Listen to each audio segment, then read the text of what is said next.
자, 찬양에서 가장 중요한 것은 소통입니다. 그리고 교감이죠. 우리가 함께 가는 게 중요하고 한 마음이 되는 게 중요하고 그래서 웬만하면은 선곡에 대해서 내가 이런 곡을 꼭 해야지 또 내가 이 찬송가는 반드시 불러야 돼 뭐 이런 고집이 있잖아요 양자간에 그런 고집은 버리는 게 좋습니다. 중요한 것은 그 찬양이나 그런 예배의 어떤 흐름 앞으로 가야 될 목적 방향성이 참 중요하죠.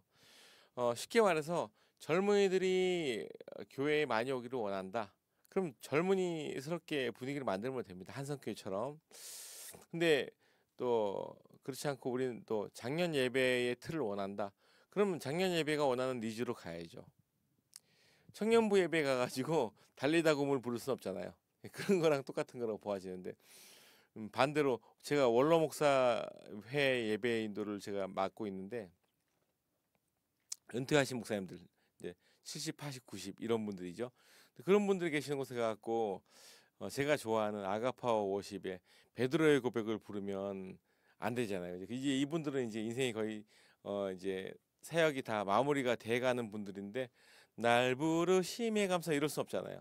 물론 가사의 내용과 상관없이 노래를 아예 알지 못하니까 소통이 안 된다 이 말이죠. 그러니까 결정하시면 됩니다. 교회의 방향성에 맞게 또 흐름에 맞게 우리 앞으로 또 이제 미래를 보고 간다. 그러면 이제 젊은이 곡을 선곡하면 돼요. 근데 그렇지 않고 우리는 좀 안정적인 어떤 분위기 원한다. 그럼 작년부로 가면 됩니다.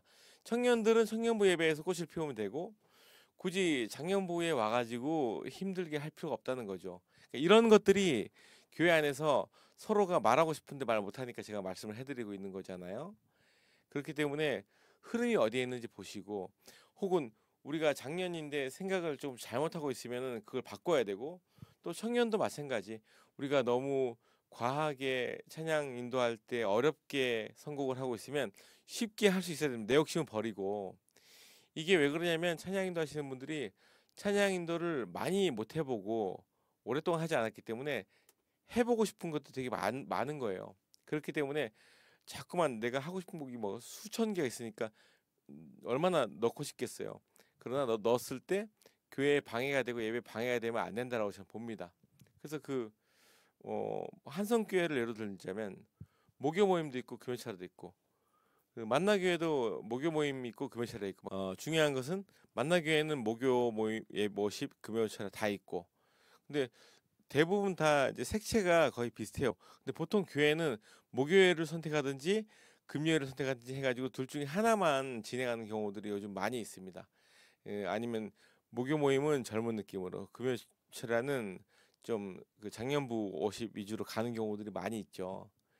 그렇기 때문에 그런 그 만들어진 어떤 태동된 어떤 목표를 잘 파악을 하고 그리고 앞으로의 문제인데 저는 뭐 청년들이 많아지기 때문에 교회 미래가 밝다 뭐 이렇게 보지는 않습니다.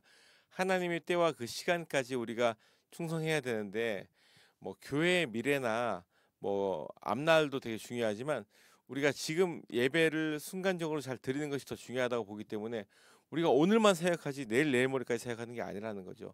그러니 오늘 찬양하고 오늘 예배하는 것이 진심이면 그 다음 날 찬양도 그 다음 해도 그 다음 연도에도 결국 똑같은 뜨거움이 간다라고 저는 믿거든요. 근데 그것이 청년이기 때문에 뜨겁고 뭐 작년은 식고 이런 게 아니고 어쩌면 그 반대일 수도 있어요. 청년들이 오히려 많이 헷갈리고 힘들고 어려운 시기이기 때문에 오히려 더 갈팡질팡할 수도 있습니다. 그렇기 때문에 이 교회는 항상 미래도 봐야 되지만 현재도 봐야 되고 나아가서는 과거에 우리가 했던 그런 이 사역들의 깊이 있는 그런 그 의미도 되새겨 봐야 된다고 저는 보거든요. 이런 것들이 다 과거와 현재와 미래가 같이 어우러져 가는 것이지 그냥 미래만 보고 청년들만 이렇게 한다고 되는 것이 아니라는 거죠. 청년들 제가 싫어하는 게 아닙니다. 이 컨셉에 대해서 얘기해요. 컨셉에 대해서. 예배 드릴 때 제일 중요한 것은 하나님을 향하는 그런 우리의 마음이잖아요. 예, 그런 건데 설교와 다르게 찬양은 이제 우리가 하는 거예요. 우리가 참여하는 거예요. 그러니까 찬양은 하나님께 올려드리는 게 맞지만 그 올려드릴 때 부르는 노래는 우리가 부르는 거야. 하나님 부르시는 게 아니고 그렇기 때문에 이 부르는 회중의 역할이 되게 중요합니다. 제가 늘 주장하지만 찬양 인도를 하는 사람이 아무리 뛰어나고 아무리 대단해 보여도 그 사람 자체가 혼자 부르거나 아니면 찬양팀 혼자만 신나 가지고 부르거나 이렇게 하면 안 된다는 거죠. 제일 중요한 것은 교회는 회중, 성도들이 같이 한 마음과 한 뜻이 되어야지 리더 혼자 신나 가지고 막 부른다고 되는 게 아니고 그냥 찬양팀에서 아는 곡들만 선곡해 가지고 이 회중들이 잘 모르는데 띄엄띄엄 따라하면 안 되고 오히려 같이 아는 곡들을 포진해 가지고 다 같이 찬양을 뜨겁게 할 수 있어야 정말 좋은 곳이다. 목회도 마찬가지. 목사님이 혼자 탁월한 분이 계셔 가지고 혼자 열심히 하는데 다 안 따라오면은 그 사역이 어려워진다는 거죠. 그러나 목사님이 조금 부족한 분이셔도 인덕이 있어 가지고 성도님들이 "와 우리 목사님 같이 함께 도와드리자. 같이 가자." 이렇게 해 가지고 합심해서 하나가 되면 아주 뜨거워질 수 있다는 거죠. 하물며 목사님 훌륭하시고 성도님들도 훌륭하면은 더할 나위 없겠죠. 그렇기 때문에 교회는 공동체이기 때문에 교회는 하나님 예배하는 것이기 때문에 어떤 젊은 또 올드한 이런 거에 맞출 수가 없는데 어쨌든 공통 분모의 어떤 교집합으로 봤을 때 공통 분모의 아는 곡들이나 좀 교회에서 많이 불려지는 곡들을 선곡하는 게 가장 안전빵인데 여기에 내가 좋아하는 곡들을 자꾸 집어넣다 보니까 문제가 발생하는 거예요. 예, 내가 좋아하는 곡이 성도님들도 좋아하는 곡이면 정말 좋겠지만 제가 그래서 이제 베이커리의 원리를 제가 늘 이렇게 이야기합니다. 이렇게 비유를 들어 가지고 빵집이 있는데 빵을 만들어야 돼요. 이 빵을 만드는데 내가 좋아하는 빵을 만들 것이냐 아니면은 많은 그 손님들이 좋아하는 빵을 만들 것이냐 물어보면 첫 번째는 당연히 손님들이 좋아하는 그러니까 니즈를 파악해 가지고 그 지역이나 거기서 좋아하는 빵들을 만드는 게 맞고 두 번째가 제일 좋은데 내가 만드는 빵, 내가 잘 만들고 내가 맛있게 하는 빵이 흐름을 타 갖고 사람들이 다 좋아해. 그러면 제일 행복하죠. 그러니까 내가 좋아하는 찬양 선곡이 성도님들의 마음에도 들면 정말 좋겠지만 이제 아까 빵도 마찬가지지만 팔려고 만드는 거잖아요. 내가 내 만족을 위해서 만들면 뭐 가게가 망해도 좋으니까 나 혼자 맛있게 만들겠다. 그러면 상관이 없지만 예를 들어서 우리가 장사를 잘하고 싶다. 많은 분들이 오게 하고 싶다. 그러면은 다 같은 공통 분모의 어떤 연구를 해 가지고 이렇게 해야 되겠죠. 처음에는 다들 좋아하는 느낌으로 만들지만 나중에는 가면 갈수록 이제 자기의 노하우가 들어간 빵을 만들면 많이 팔리는 것처럼 교회에도 그런 지혜가 좀 있어야 되지 않을까라고 생각해 봅니다. 어떤 교회는 그 교회만의 특색이 있었고 와 찾아오는 교회가 있고 또 어떤 교회는 편안한 찬양을 선곡해 가지고 많이 오는 교회가 있으니까 찬양이 전부다라고 생각하지 않습니다. 저는 목사님들의 말씀이 아주 대단히 뛰어나야 된다고 생각하거든요.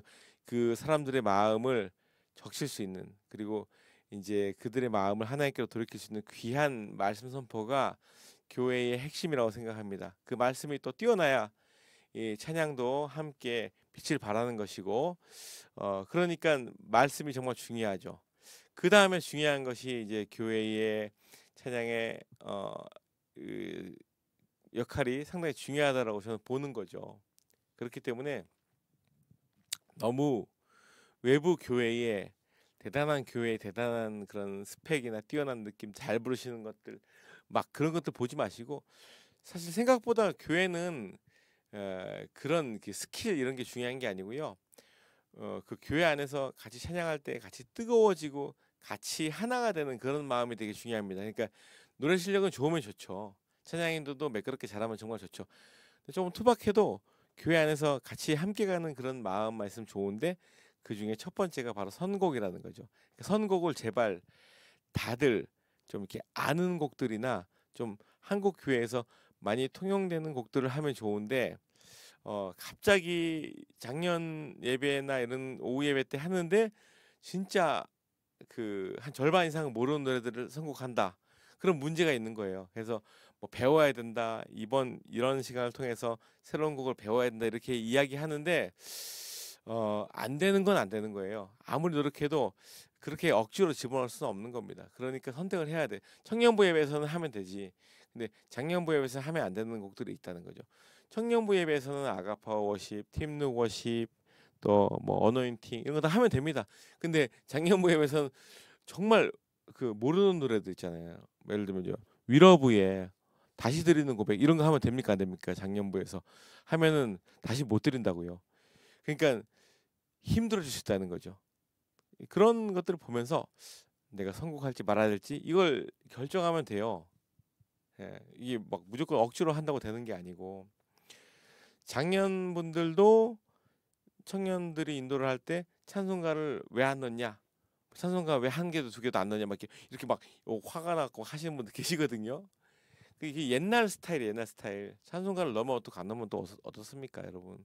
근데 목회를 하는 담임 목사님 입장에서는 성도님들의 컴플레인이 신경 쓰일 수가 있겠죠, 그죠? 물론 청년들의 컴플레인도 신경 쓰이겠지만, 그래서 그런 것들 때문에 이제 찬송가를 왜 안 넣냐? 뭐 찬송가를 또 넣으면 또 흐름이 또 끊긴다고 생각하니까 또 안 넣을 수도 있고 그러니까 서로 그러지 말고 아이고 우리가 조금 양보해서 우리 청년들의 또 시대가 더 중요하니까 청년들이 또 많이 교회 안에 많아져야지 또 부흥을 이룰 수가 있잖아요. 사실 청년들이 많아지면 어른들이 볼 때 흐뭇할 겁니다. 그러면 청년들이 많이 온다라고 봤을 때 찬송가 조금 포기할 수 있잖아요, 여러분. 우리 청년들이 그렇다고 찬송가를 무시하거나 이렇게 하지 않습니다. 지금 찬송가를 새롭게 편곡해가지고 막 하는데도 우리 어른들의 그런 이 생각이나 컨셉에는 내키지 않는 예를 들면 사바의 사막제국을 사바의 사막제로 바꾼다거나 이렇게 할 때 엄청 불편하고 심지어 분노가 치밀어 올라올 때가 많이 있죠. 제가 음악을 정말 오랫동안 했잖아요. 음악을 많이 하고 많이 이렇게 했는데도 저 같은 사람들도 난해할 정도니까 일반 분들은 얼마나 난해하겠어요. 그런데 그런 것들마저도 우리가 교회의 미래를 생각한다면 좀 참고 예배할 수가 있어. 제일 첫 번째는 그런 선곡을 하지 않는 게 좋겠지만 선곡을 했을 때에도 아 그래도 이 청년들이 같이 함께 예배해 주니까 좋다. 그리고 많이 하기 원한다. 이런 방향성이 생기면 그러면 조금 불편해도 참고 청년들도 마찬가지. 어른들이 그토록 원하는데 찬송가도 집어넣어 가지고 조금 그 올드한 느낌으로 편곡하더라도 마음이 좀 편안하게 예배인들을 하는 지혜가 좀 필요하다는 것이죠. 찬양이니까 찬양만 해야 돼. 무슨 뭐 음악이니까 음악만 해야 돼. 이게 아니고 사람은 다 싫어하고 좋아할 때 그 생각할 때 그런 마음들이 있다는 거죠. 거기에 깔려 있는 마음들이 있다는 겁니다. 그러니까 서로 소통한다는 것은 찬양으로 소통하는 것뿐만이 아니라 다양한 소통을 원하는 것이죠. 여러분 다양한 소통이 없으면 교회가 흘러가지 않습니다. 하나가 되지 않으면 흘러가지 않는다고요. 이 하나가 되기 위해서 노력하는 게 중요한데 청년만 보고 작년만 보고 되겠어요, 안 되겠어요? 안 되는 것입니다, 여러분. 그러니까 서로 마음이 통하면 돼요. 다 돼요. 마음이 통하면. 근데 마음이 안 통하면 절대 아무것도 될 게 하나도 없습니다. 그래서 제가 늘 청년들도 이게 이제 지나가는 말로다가 세미나 가면 청년들도 작년들을 보면서 꼭 인사하고 손 잡아드리고 그분들의 노고로 이렇게 교회가 세워졌으니 감사해야 된다. 우리가 누리고 있는 많은 것들은 다 그분들의 피와 땀이거든요. 감사해야 된다. 이 작년들도 청년들 너무 두려워하고 껄끄러워하지 말고 청년들이 보면 이제 좀 어색해서 그렇기도 하지만 잘 인사를 잘 안 하고 청년 모임만 중요하지 딱히 뭐 어른들 보면서 가서 말 걸고 이렇게 하지 않잖아요, 그죠? 그러니까 이제 어른들 입장에서도 청년들을 바라보면서 딱히 말 걸거나 이렇게 하기가 좀 힘든 거예요. 아무래도 아무런 그 관계가 없는데 억지로 가갖고 인사했다가 괜히 분위기 쌓여지면 좀 그렇잖아요. 그러니까 문제거리를 만들지 않아야 되겠다. 이런 게 있는데 교회가 분위기가 그렇게 흘러가면 안 됩니다, 여러분. 장년들은 청년들을 위해서 좀 더 많이 전폭적으로 지원해주고 또 기도해주고 중보기도해주고 격려해주고 잘한다 해주고 청년들은 장년들을 바라보면서 그분들의 노고와 그 사역했던 것에 대해서 잊지 않고 늘 인사하고 늘 손잡아드리고 늘 밝은 모습으로 먼저 가가지고 안녕하세요 권사님 장로님 한다면 문이 열리겠어요 안 열리겠어요? 그러면은 이제 정말 우스갯소리 반 진담 반으로다가 우리가 여름에 사역하거나 이렇게 할 때도 그분들의 마음도 흡족해서 더 도와주려고 애를 쓸 것입니다, 여러분. 교회는 그런 그 마음이 통하면 이 소통이 되면 정말 좋은 흐름으로 갈 수가 있죠, 여러분. 그런 그 은혜롭고 되게 신나는 교회 만들고 싶지 않으세요, 여러분? 그러려면 우리가 어떻게든 소통하는 법을 알아야 되고 지금 찬양으로 시작해서 소통으로 지금 끝나고 있지만 중요한 것은 이 찬양할 때의 그런 시간에 저 같은 경우는 좀 이렇게 그런 부분들에 뭐 저도 다양한 찬양들을 많이 가르치고 젊은이도 가르치고 장년도 가르치고 이렇게 하지만 선곡에 대해서만큼은 좀 많이 알려진 곡들을 많이 하는 편이고 웬만하면은 이 중심을 장년 쪽에다가 몰아주는 편이에요. 왜냐면 장년분들은 새로운 곡을 익히기가 힘들지만 청년들은 조금 이해하고 좀 장년들 곡을 하면 되는데 이 오후 예배의 초점을 청년에게 맞출 수는 없다는 거죠. 예. 그럼에도 불구하고 아주 희망적이고 진취적인 교회는 청년들에게도 맞춰줘도 아무 하자가 없고 그러나 조금 장년들 위주로 가는 교회는 그러기가 쉽지 않다. 이 말씀을 드리고 싶습니다. 그래서 제일 중요한 것은 무엇이냐? 소통을 하면 좋다. 이렇게 말씀드리고 마무리하도록 하겠습니다. 예. 자,